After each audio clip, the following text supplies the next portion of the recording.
everybody, welcome to 𝐂𝐴𝐲. I'm Jessica. And I'm Emily. And we thought it would be super fun to do a bookish this or that. So we have 10 different questions and we're both going to be answering our opinion on one or the other. You ready? Mm-hmm. All right, so would you prefer a paperback or hardback? So see, okay, I like to, if I'm going to read a physical book, which doesn't happen very often. Unless you're reading aloud to me. I want a paperback because I don't like, hardbacks are like heavy and they're awkward and I would prefer a paperback. Like I want to be able to like hold it nicely and flip it back, and I know that breaks your heart, but I want to do all those things. However, if I've read a book, normally I read it on my Kindle, and then it was so good that I needed to buy a book trophy, in which case I want a hardback. Well, you gotta pick one or the other. Okay, if I have to only pick one for the rest of my life, hardback. All right. What about you? Paperback. But that means you have to buy me all the hardbacks. Because all you can buy is hardback. So then you're going to buy me all the paperbacks? Like, yeah. If you want me to read it aloud, you're going to buy the paperback? Yep. Deal. Oh. Done. Okay. Do you want to read the book first or watch the movie first? It depends. You got to pick. You made me pick. Well, the thing is, so if you watch the movie first, then you're like, oh, that was good, now let me read the book. And then you're like, oh, wow, the book's great, and the movie sucked. But if you read the book first, and you watch the movie, you're like, wow, that movie did not do it justice, so why did we even watch it? So I would say watch the movie first. And I am a 100% team read the book first. Because I feel like sometimes you're tempted to like watch the movie and then you don't read the book, in which case you've missed out on a ton because there's always so much more that happens in the book than the movie. And they entirely leave it out. And they leave so much out. So I feel like while she is right, normally, for the most part, I've had very few where the movie was better, except Mary Poppins. The book Mary Poppins I was not a fan of, but love the movie. For the most part, the book is almost always better. So I feel like we should read it first. But she's right. Sometimes the movie does disappoint. But that also means that because I am team read the book, then watch the movie, for the majority of her life, she's been forced to be that way. Because force is a strong word. More suggested. Very strongly suggested. Because typically I'm like, you can't watch that movie until we've read that book. So there's that. But, I mean, I can see, like, for example, The Hobbit. We watched that movie before we read the book. I was not thinking about reading the book until after we watched the movie. Exactly. So in that case, it worked for her. She would have never read the book had we not watched the movie. So I guess it could go either, but I'm team read the book and she's team watch the movie. All right. Fantasy or mystery? Oh, that is probably the easiest one that you're going to ask me, isn't it? Of course. And easy for me too. 100%. If I can only pick, it's mystery. I read a lot of fantasy because she loves fantasy. I don't ever pick a fantasy for me. If I'm going to pick a book and like literally look, what am I reading? A murder. Dissection of a murder. I'm 100% picking mystery. I'm gonna pick fantasy. You don't even have to know. You just know I'm gonna pick fantasy. But if you think about it, there can be a mystery in the fantasy, so I can get both. You could put it could be fantasy or every other genre. And you would still pick fantasy and give up every other genre for the rest of your life. Yes, I would, because fantasy is like my love language. It really is. Okay. Bookmarks or dog-earing the pages? I can't believe you just asked me that. Like, that is just cruel. Are you sure you don't want me to dog-ear this book for you? No, thank you. Leave my book alone. Bookmark, obviously. Like, I don't even understand why we would dog-ear pages. It's just mean. But what if you don't have a bookmark? You use a receipt, okay? Unless it has like gooey stuff on it. Do not put that in your book. You cannot use a Reese's wrapper or something because that might have chocolate on it. You have to take care. What about a sock that could have dirty foot?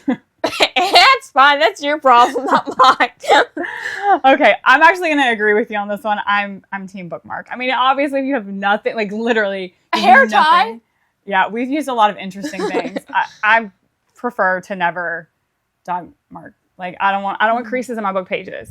Because again, if I'm reading a physical book or I have a physical book, it's supposed to be a trophy. So I need it to be able to go very pretty on the shelf. Perfect. You know, like I need it to be like all nice and perfect and a trophy, not with bent up pages. So I'm with you on this one. All right. Pretty stingy with 5 stars, or like you hand them out like candy? Oh, like reviews? Mm-hmm. You get a 5-star, you get a 5-star, and you get a 5-star. Not. I am very stingy. Very, very stingy. Mm-hmm. Like, if I tell my sister that I had a 4-star read, she's like, oh my gosh, I'm getting that book immediately. Because it was a good book. Like, I'm very, very stingy with my reviews. I very rarely give a book 1 star. Like, it would have to be the worst book ever. Yeah. In my opinion, 1 star No, is... you would have to finish the worst book ever. Well, that's what I was going to say. In my opinion, a 1 star is a do not finish for me. Like, all of my do not finish would just be 1 stars because they weren't even worth me finishing.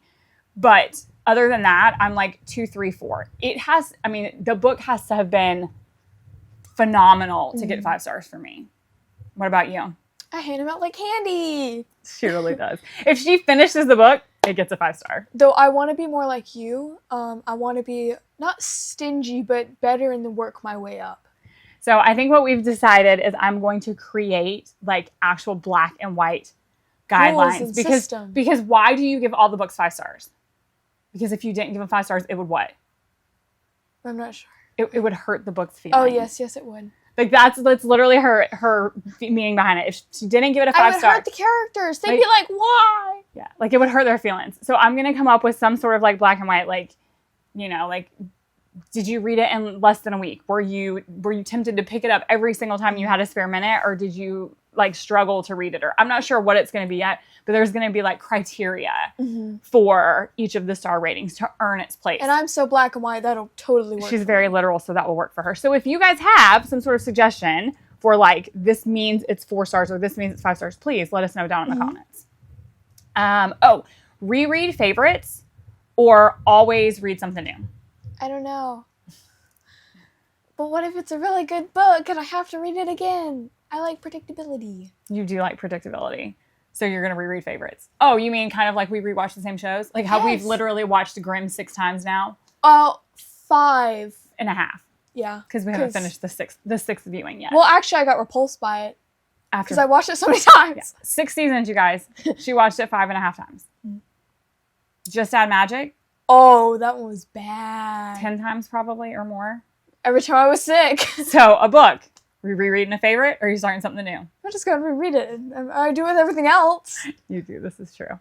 I am always going to start something new. I mean, I'm not saying I would never reread a book, but because I have reread some that I read as a teenager or whatever, I've read it aloud to you. Or you need to like refresh your memory on for a novel study or something for work. But for the most part, there are way too many books out there and not enough time. So give me something new. Give me something else. I'm ready to read something new. Yeah, it sounds a lot And you have to remember, my favorite genre is mystery. So unless it's been a really long time since I've read it, you're going to know it. Yeah, I want. But with fantasy, the world building is probably going to get lost after a few more books, and so I can read it again. That's true. All right. Standalone or series? Series. I am to the point in my life where making decisions exhausts me. So just knowing, like, for example, Emily and I were just talking the other day about filming one of those like reels or shorts where it's like my current read or my last read, my current read, my next read. And I was like, I don't even know if I can do that because I can tell you my last read, I can tell you my current read. I can't tell you my next read. Unless I'm reading a series, I'm a mood reader and I have to, like, I can't tell you. I can finish this book and still not tell you until I'm 10 to 15% into the next book. Because just because I started it doesn't mean I'm reading it yet. 1 to 2 chapters in, I might be like, I'm not in the mood for this. So series, because I don't have to make a decision. Like it's automatic. And you're already familiar with the characters. You're familiar with the characters. You're in that world. Like, I mean, like just a few weeks ago, I was making bourbon with the Bourbon Boys, y'all. I mean, I'm serious. I deep dived into bourbon. I knew everything about bourbon. Kevin and I went and bought some bourbon and taste testing some bourbon. I was all about bourbon. I was living in that world. That's a fixation right there. It was. I was living in that world. Now you know how to make it too. Well, and what's the difference between whiskey and bourbon? I mean, I know how they make it. I don't know. Like I wasn't like making bourbon at home in the. Well, here's the thing. It's not copyrighted. Well, I guess the book's copyrighted, but is the recipe copyrighted? Well, I don't know, but I'm not making bourbon. I don't even like it that much. I don't even really barely taste test it. But the difference in bourbon and whiskey is that bourbon has a lot more criteria. So every bourbon is in fact a whiskey, but not every whiskey is a bourbon. Anyway, there's your little side note. So what about you? Standalone or series? A series, because I feel like if you don't want to continue it, that's fine, and it can become its own little standalone. That's true, because especially for you, most of the ones you read wrap enough up so that it's fine. Unless it's like, oh wow, there's a plot twist, I need to read the next book. Or cliffhangers on it. So for you, a standalone is always a standalone, but a book in a series can be either. Mm-hmm. So because a standalone just feels too abrupt and sudden. You always want just a little more. Yeah. Or you want the option for more. Yes. Okay. So I can do it or I don't have to. That makes sense. All right. They probably already know the answer to this one. We're going to ask anyway. Digital or physical when you're reading? Digital book or physical book? Oh, I don't know now. Oh. You've messed me up. I'm converting her, you guys. Oh, wait. So I love seeing my progress in a physical book. So knowing that I have finished this much like is when your amazing. bookmark is right there. Mm-hmm. And I know that I'm like, wow, I've read so much of it. And seeing that is not quite the same as like the little 50% emblem on Yes, it gives me this dopamine boost. I'm like, okay, I'm going to finish this book. I'm going to conquer it. But then when I read a Kindle, I'm like, it's a percentage. That just means nothing to me. So I like reading physical, but I also like digital as well. So you have to pick? Physical. If you had to pick, it'd be physical. Okay, I'm going to tell you my secret in just a second. Obviously, mine is digital. And it hasn't always been. Like, before I got a Kindle, I was like, oh, no, I'm a purist, book only. And then I got one. And she's like, same thing. She took my old one, and she was like, oh, no, I absolutely a paperback. And then she got it, and it's like, it's convenient. You only have to take this with you. And if you finish the book, you can get the next one. And I can read it in bed at night, and I don't have to have a light, and I'm not bothering Kevin. And it just, there's lots of convenience to it. And you read it faster. Like, I don't know what the science behind that is, but I swear I read faster. Now for you, this is my dopamine hit. Are you ready? So I race myself, or I race the Kindle. So you know how down here in this corner, it says like 12 minutes left in the chapter? I will look at the clock and I will try to beat it. Can I finish this chapter in less than 12 minutes? That is how I get my dopamine hit. How you do your bookmarks, that's how I get it. I race myself for every chapter. Yeah, I think, but in a fantasy, you can't do that because you're like, wait, what? I missed something. Yeah, but that is based off of your reading speed. So it's not like it's the average. So you just try to beat it by 1 minute. And even if you don't, oh, well, you try again next chapter. It's not a big deal. All right. Plot twist or happy ending? Oh, plot twist. Plot twist. I want a book. I mean, don't get me wrong. Happily Ever Afters are wonderful. I'm here for them. But if a book can make me have to like pick my jaw up off the floor or even sometimes be like, wait, what? And you have to go back to like verify or try to figure out like, how did I miss that? How did I not see that coming? That's my favorite. Normally that my jaw was on the floor earns it a next star up. I don't know, because I like the predictability of there being a happy ending. And even if I go through a book and I know there's going to be a happy ending, it's going to rip my heart out which way or another. I don't know how, but it will. Yes, this is true. But I don't want it to be a soppy Hallmark one where it's like, oh, you can predict this book without even reading it. Like, what's the point? So you want a happy ever after, but you want some drama along the way. It doesn't have to be plot twisty, but you want some drama to your happily ever after. Maybe to your fantasy, to your romantasy happily ever after. Okay, fair enough. All right, last one. Annotating? Oh my gosh.